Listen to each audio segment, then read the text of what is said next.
La pisciculture demeure une alternative à la surexploitation des stocks naturels de poissons qui stagnent à environ 90 millions de tonnes depuis plusieurs décennies malgré l'évolution démographique continue au plan mondial. Mais cette activité, souvent nouvelle dans beaucoup de pays, se heurte à deux contraintes principales: la production d'alevins performantes et la production d'aliments de qualité tendant à rentabiliser l'entreprise piscicole au niveau paysan. La production annuelle de poissons au Togo se situe de nos jours autour de 25 000 tonnes globales et des besoins estimés à 85 000 tonnes. Le Togo se trouve obligé d'importer plus du tiers de ses besoins pour maintenir la consommation à son niveau actuel. La production nationale de poissons est constituée de la production maritime, qui est de 16 à 20 000 tonnes, et la production des fleuves, de la lagune et la pisciculture. La pisciculture ne donne que 20 tonnes par an, donc c'est très, très marginal. Les besoins estimés en fonction de la population du Togo qui est à 7 millions par là, avec une consommation de 13 kg par habitant par an, on est à environ 90 000 tonnes. Face à cette situation qui se crée au fil des jours, situation liée à la malnutrition due en partie à la déficience des rations en protéines animales, une solution est donc possible. La coordination togolaise des organisations paysannes et des producteurs agricoles a initié en 2011, dans le cadre du projet d'appui aux organisations paysannes d'Afrique PAOPA, une formation des pisciculteurs sur l'albinage et la gestion des fermes piscicoles afin de renforcer leur capacité dans la durabilité de la production tendant à réduire les importations et améliorer la nutrition des populations. Aujourd'hui, le poisson fait partie de l'alimentation de la population togolaise. Et aujourd'hui, ce que nous avons remarqué, c'est que la production nationale est de 25 000 tonnes et ne permet de couvrir que 35% des besoins de la population. Ce qui fait que dans le cadre du programme national d'investissement agricole et de sécurité alimentaire, le gouvernement s'est engagé à accompagner des initiatives de production piscicole, étant donné que la pêche maritime n'arrive pas à satisfaire les besoins. Donc pour couvrir ce manque, le gouvernement a accompagné des initiatives de production piscicole. Mais malheureusement, ce que nous avons remarqué, c'est que les pisciculteurs sont confrontés à un certain nombre de problèmes, notamment l'accès aux aliments et aux alevins. Et vous n'êtes pas sans savoir que sans alevins, la pisciculture ne peut pas se développer dans notre pays.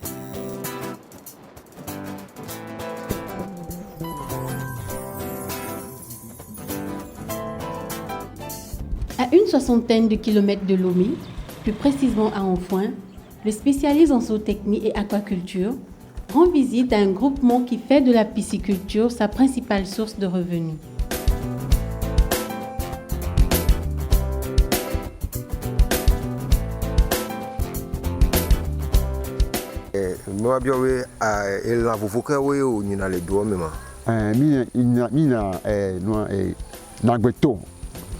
Mami na gbeto, mi na azege, mi na koe. Deke mi wero mi besu bwana mi. Mi chaka na sukulu no. Ne chaka no kolo nyere kwa bo e yo la tropo fika mi la ko la so asi tansi ne mi lo na kan ro. E se ne garo mi lo na ka fi don to mi na ka afi na à la fin adin et blaton. De vieux wane bo ba dam ne le dia gbemi wele na de yo no. Quand mi ndo e to bu fo na de vieux ko ro mento. Wo. OK.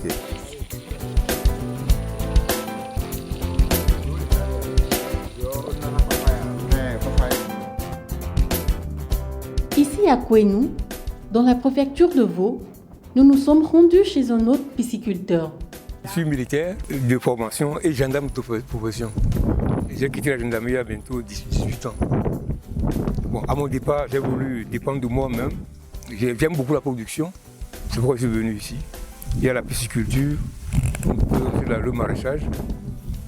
Aujourd'hui même, je suis parti installer des cages pour les abeilles. L'apiculture, oui. Et au niveau de Skritakora, là c'est dans un groupement.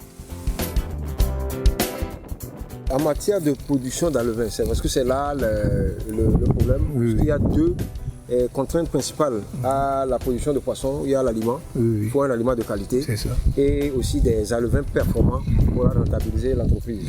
Donc les alevins, vous laissez tous les poissons ensemble et après vous prélevez les alevins, ou bien vous avez un étang à part pour la production d'alevins? Non. Tous les poissons vivent ensemble. C'est à la pêche qu'on trie les alevins et on les remet encore dedans.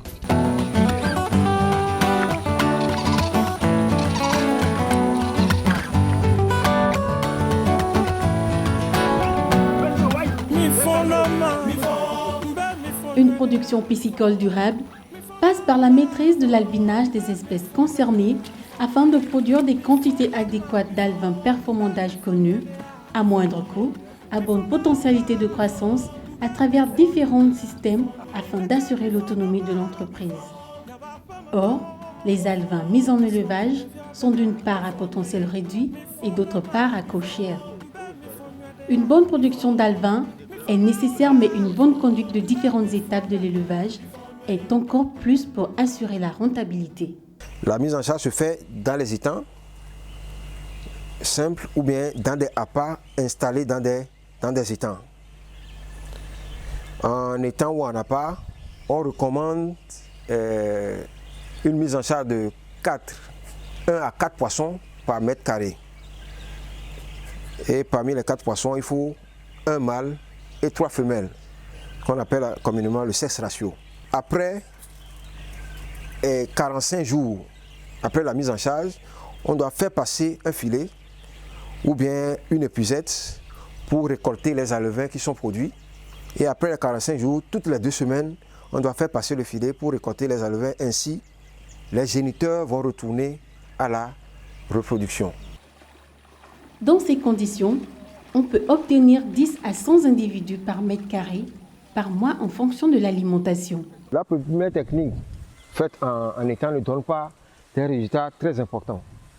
On n'aura pas assez d'alevins si la demande est forte. On va se porter alors sur une deuxième technique qui demande une certaine compétence du pisciculteur. Notamment, il doit vérifier et donner l'aliment chaque jour. Bon, l'appât, c'est ce que nous voyons là-bas. C'est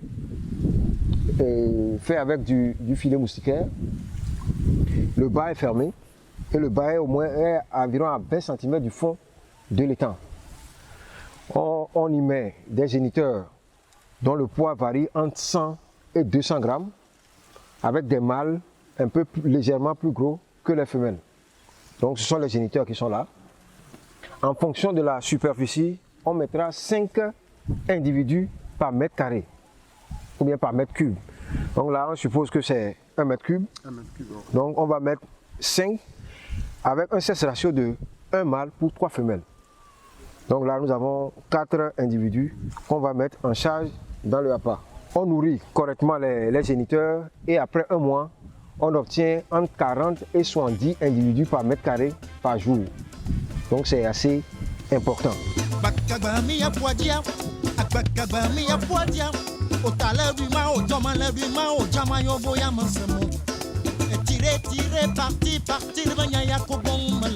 Le tilapia nilotica, poisson essentiellement cultivé par le pisciculteur togolais, dispose de bronchospines fines, longues et nombreuses et des micro-bronchospines.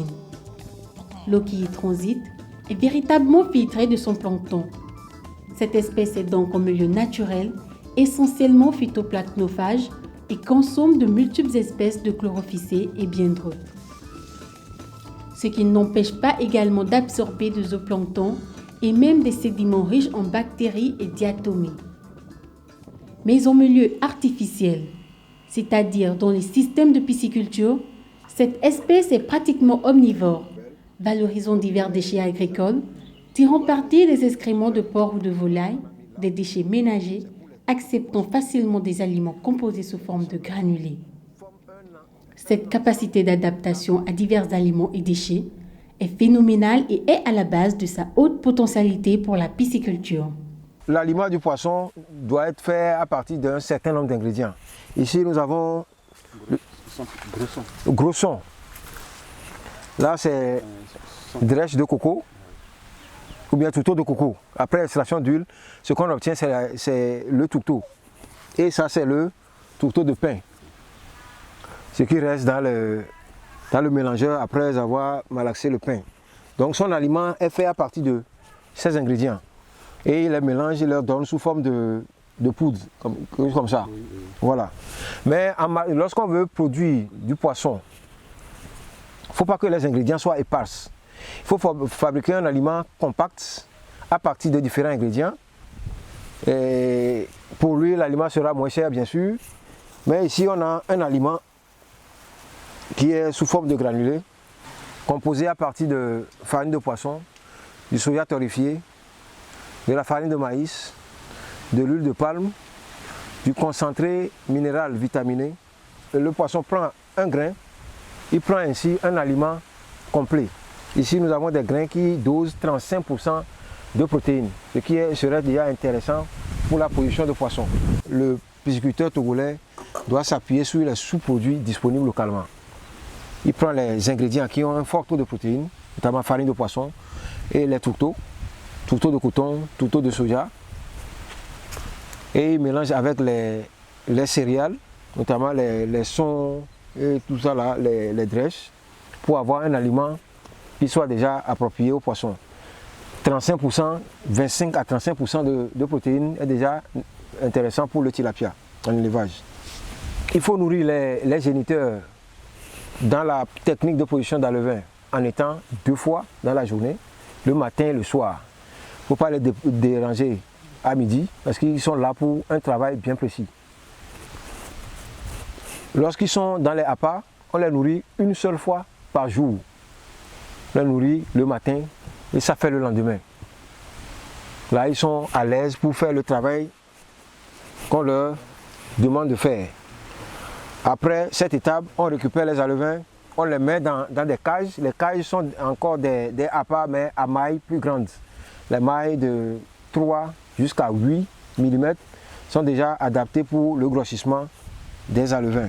Par ailleurs, l'introduction des silures communément appelées poissons-chats dans les étangs de reproduction permet de contrôler la production excessive des alevins. Et en milieu paysan, sur recommandation de la FAO, on a souhaité qu'on apprenne aux paysans à contrôler la reproduction des tilapias. Mais ce que nous recommandons habituellement aux paysans, c'est l'association du tilapia avec un poisson prédateur, notamment dans les étangs où on met en place les monocèses mâles, c'est-à-dire les mâles. Donc le silure ou poisson-chat à cause de ces barbillons, parce que c'est le chat qui a des barbillons, on met ce poisson-là, qui est un poisson très intéressant en matière de performance de croissance et qui permet de contrôler efficacement à une bonne densité les tilapias. Lorsqu'on met un silure pour 5 tilapias, on obtient plus de reproduction.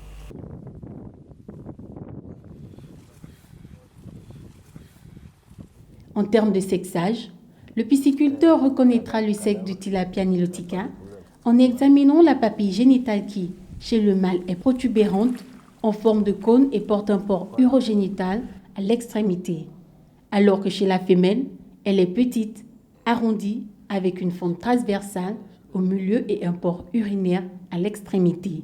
Là, nous sommes en face du tilapia nilotica, reconnaissable à ses rayures. Nous voulons identifier le sexe du poisson. Celui-ci, c'est le mâle et celui-ci, c'est la femelle.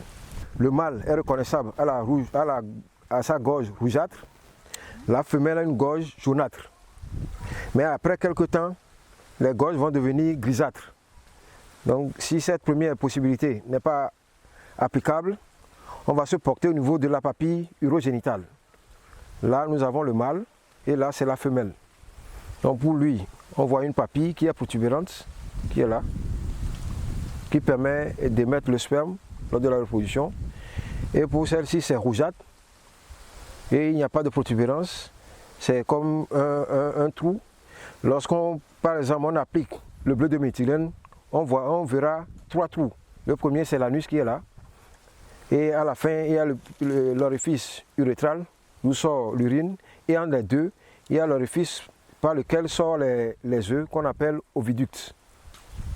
Ça, c'est la deuxième possibilité. Troisième possibilité, c'est de regarder la couleur des écailles qui sont au niveau de l'abdomen.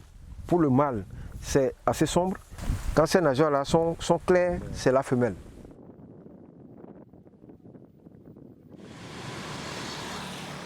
La coordination togolaise des organisations paysannes et des producteurs agricoles CETOP, avec l'appui de ses partenaires tels l'Europa, réseau des organisations paysannes et des producteurs agricoles de l'Afrique de l'Ouest, entend valoriser davantage la pisciculture afin de contribuer à diminuer sensiblement l'importation des produits halieutiques et permettre à la population togolaise de s'autosuffire en protéines animales. Pour ce faire, la filière halieutique a une place importante dans la deuxième génération du Programme national d'investissement agricole et de sécurité alimentaire PNIASA. Il y a le PNIASA 1 qui est fini en 2015, nous sommes en train de faire le PNIASA 2. Et dans le cas de ce PNIASA 2, on a vraiment mis l'accent sur les mesures. Cela veut dire que, par exemple, l'État, pour accompagner le développement de la pisciculture, doit créer un certain nombre de conditions pour que les acteurs soient en mesure d'avoir accès aux facteurs de production. Donc cela veut dire que dans le cadre du PNIASA deuxième génération, lorsque un producteur n'a pas accès aux aliments de qualité, l'État crée des conditions pour accompagner, par exemple, d'autres acteurs qui sont prêts à produire des aliments à proximité, pour permettre à ces pisciculteurs-là, dans les différentes régions du pays, d'avoir accès aux aliments dans leur localité. Toutes ces initiatives concourent à faire du Togo, bien entendu, un pays à forte potentialité en matière aquacole et émergent dans la sous-région.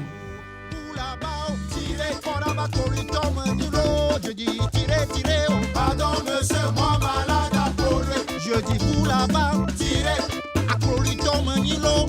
Je dis tirez, pardon monsieur, moi malade à voilà, je dis vous là-bas, tirez, voilà ma acroliton manilo. Je dis tirez.